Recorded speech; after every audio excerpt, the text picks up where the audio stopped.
Bismillahirrahmanirrahim. Mari kita kembali belajar bahasa Arab.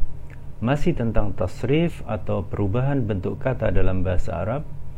Sebelumnya kita telah belajar tentang tasrif fi'il madhi dan fi'il mudhari', yaitu bagaimana perubahan bentuk terjadi pada fi'il madhi dan fi'il mudhari'. Dan di antara yang kita pelajari adalah bahwa ada bentuk-bentuk kata yang di situ kita menambahkan satu atau beberapa huruf tambahan terhadap huruf-huruf asli yang ada pada akar kata, yaitu pada kasus thulathi mazid dan ruba'i mazid. Thulathi mazid artinya fi'il yang aslinya terdiri dari 3 huruf, tetapi kemudian kita menambahkan satu atau beberapa huruf tambahan. Adapun ruba'i mazid adalah fi'il yang aslinya terdiri dari 4 huruf, tetapi kemudian kita menambahkan satu atau beberapa huruf tambahan. Pada pertemuan kali ini kita akan berbicara dalam kasus thulathi mazid dan ruba'i mazid, apa sih makna dari penambahan huruf-huruf tambahan? Apa makna yang dikandung atau maksud dari penambahan huruf-huruf tambahan pada fi'il madhi atau fi'il mudhari' tersebut yang berbentuk thulathi mazid dan ruba'i mazid? Baik, di sini kita bisa melihat tabel di mana saya akan menjelaskan makna dominan dari wazan-wazan thulathi mazid atau ruba'i mazid, yaitu fi'il yang kita menambahkan padanya huruf tambahan. Saya katakan di sini makna dominan karena makna-makna yang akan kita bahas di sini adalah makna yang lazim atau yang jamak yang terdapat atau yang muncul dari penambahan huruf-huruf tambahan pada fi'il-fi'il thulathi mazid atau ruba'i mazid.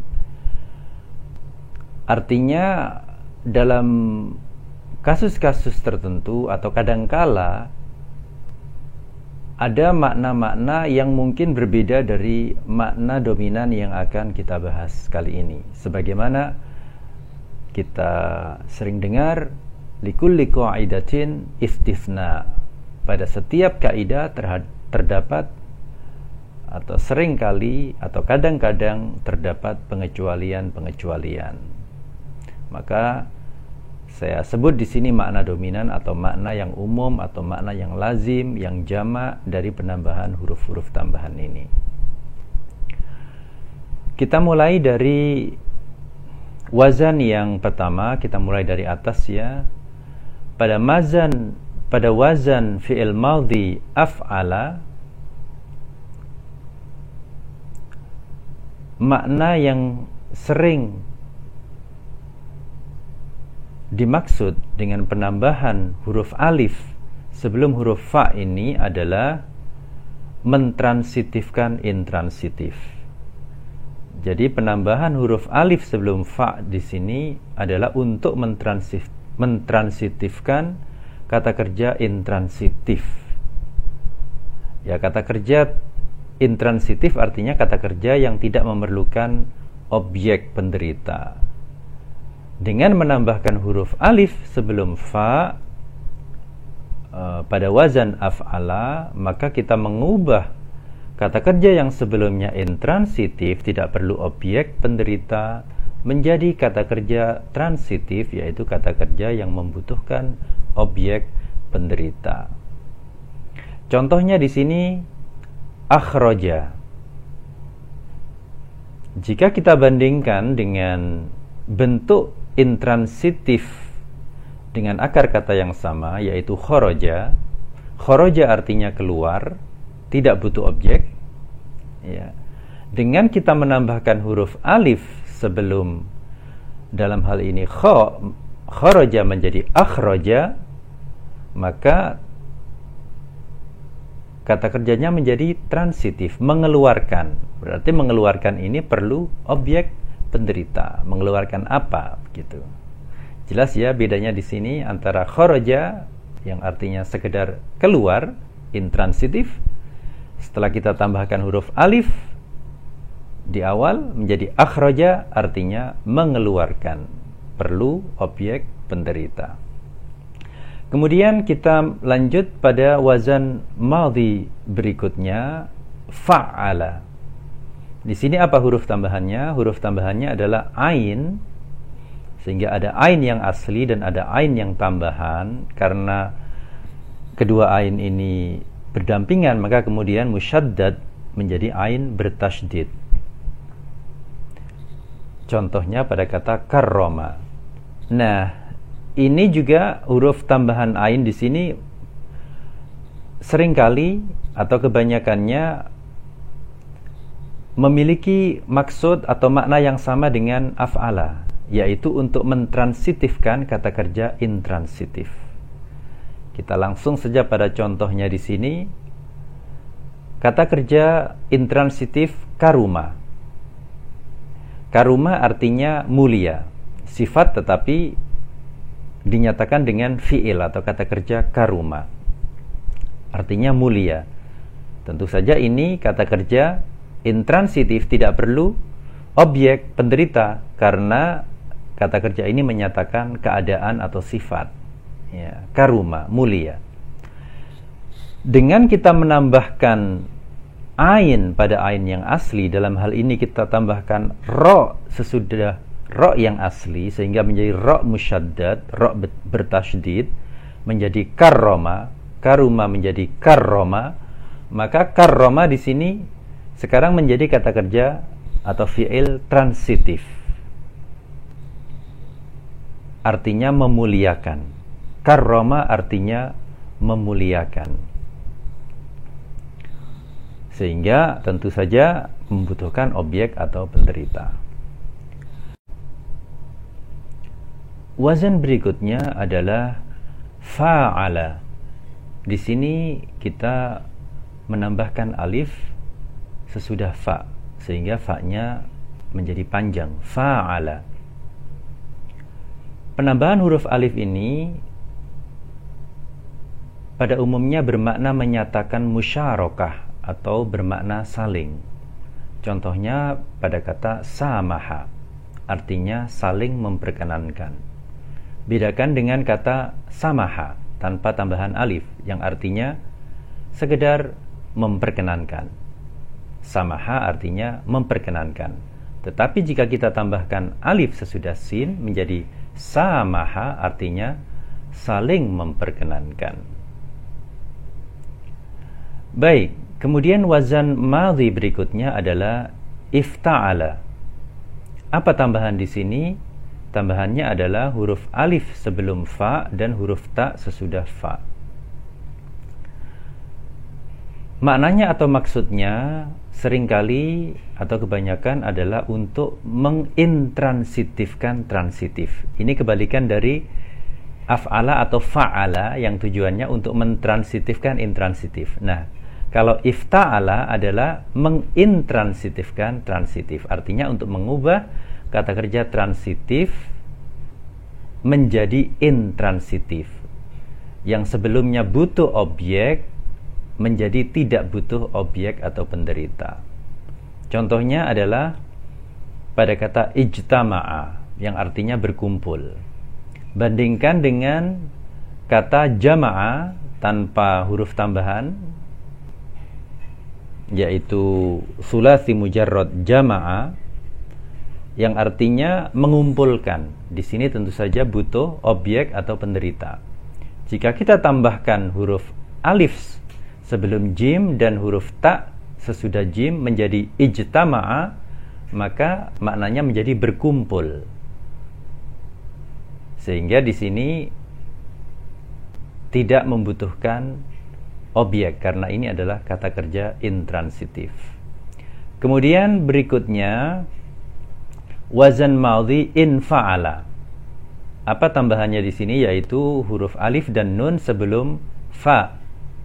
Maksudnya sama, yaitu mengintransitifkan transitif. Contohnya pada kata inqata'a yang artinya terpotong. Bandingkan dengan sulasi mujarrad qata'a yang artinya memotong.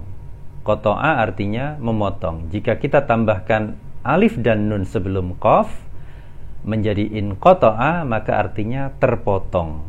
Nah, terpotong kan menyatakan keadaan, sehingga tentu saja tidak membutuhkan objek atau penderita. Berikutnya kita lihat di sini wazan madhi if'alla. Tambahannya adalah alif sebelum fa dan lam tambahan sesudah lam yang asli. Maknanya seringkali adalah menyatakan perubahan ke sifat tertentu. Artinya menyatakan makna berubah menjadi. Ya. Contohnya pada kata ihmarra. Kalau ahmar artinya merah. Tetapi jika kita tambahkan alif sebelum ha dan ro tambahan sesudah ro yang asli menjadi ihmarra, maka artinya berubah merah menjadi merah, memerah. Jadi menyatakan perubahan, berubah menjadi merah, memerah, ya. Kemudian wazan madhi berikutnya adalah tafa'ala. Di sini kata atau huruf tambahannya adalah ta dan ain tambahan, yaitu ta sebelum fa dan ain tambahan sesudah ain yang asli. Makna yang sering adalah menyatakan keadaan. Contohnya pada kata ta'allama yang artinya belajar, artinya keadaan belajar. Bedakan dengan kata allama misalnya yang bermakna mengajar. Kalau allama artinya mengajar, tapi kalau ta'allama artinya belajar, keadaan belajar, gitu. Kemudian wazan madhi berikutnya adalah tafa'ala. Di sini huruf tambahannya adalah huruf ta sebelum fa dan huruf alif sesudah fa. Tafa'ala artinya menyatakan musyarakah atau bermakna saling. Contohnya adalah pada kata kerja tadharaba yang artinya saling berpukulan. Bedakan misalkan, bandingkan dengan kata sulasi mujarrad dzaraba yang artinya memukul. Kalau memukul kan berarti satu pihak memukul yang lainnya, ya kan? Dzaraba memukul.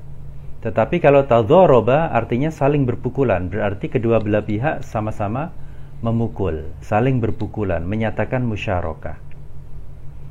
Nah, kita bedakan dengan makna yang sama yang kita bahas sebelumnya, yaitu fa'ala dengan huruf tambahan alif sesudah fa. Ini juga menyatakan musyarakah kan? Fa'ala. Ya, ini sulasi mazid, tetapi tambahannya hanya satu huruf, yaitu alif sesudah huruf fa. Ya. Adapun yang barusan kita bahas adalah tafa'ala. Di sini sulasi mazid juga, akan tetapi huruf tambahannya ada dua, yaitu ta dan alif. Ta sebelum fa dan alif sesudah fa. Maknanya musyarakah juga. Contohnya tadharaba. Kemudian wazan madhi berikutnya adalah istaf'ala, yang artinya menyatakan tuntutan atau permintaan. Huruf tambahan di sini adalah alif, sin, dan ta, semuanya sebelum huruf fa. Contohnya adalah pada kata istaghfaro, artinya minta ampun, menuntut atau meminta atau memohon ampunan. Bandingkan dengan sulasi mujarrad ghafaro misalnya, yang artinya mengampuni. Kalau ghafaro artinya mengampuni, tetapi kalau istaghfaro artinya minta ampun, memohon ampunan, meminta ampunan, ya. Kemudian yang terakhir wazan madhi if'au ala. Di sini tambahannya adalah alif sebelum fa, kemudian ain dan waw sesudah fa, ya. Jadi ini sulasi mazid, tetapi tambahannya 3 huruf. Ya. Makna yang dikandung biasanya adalah menyatakan makna superlatif atau sangat, bermakna sangat, ya. Contohnya pada kata ighrawraqa yang artinya benar-benar tenggelam. Ya, menyatakan sangat tenggelam, benar-benar tenggelam, sangat tenggelam. Bandingkan misalkan dengan kata gharaqa yang artinya menenggelamkan. Kalau ighrawraqa artinya benar-benar tenggelam, sangat tenggelam. Ya. Jadi ini adalah makna yang dikandung oleh tambahan kata, maksud saya tambahan huruf pada sulasi mazid, ya. Ya, kita sudah bahas tadi beberapa makna. Ada yang mengubah dari intransitif menjadi transitif, ada yang sebaliknya mengubah transitif menjadi intransitif. Kemudian ada yang menyatakan musyarakah, ada yang menyatakan perubahan keadaan atau sifat, kemudian ada yang menyatakan tuntutan atau permintaan, dan ada yang menyatakan makna superlatif atau sangat. Sekali lagi, masing-masing wazan dengan huruf tambahan di atas yang sudah kita bahas ini kadangkala bisa memiliki makna-makna yang lain, ya. Tetapi pada umumnya makna dominannya adalah seperti yang sudah kita bahas. Hanya kadang-kadang memungkinkan juga bermakna lain. Itu saja mengenai makna huruf-huruf tambahan pada sulasi mazid. Semoga bermanfaat bagi kita semua. Amin.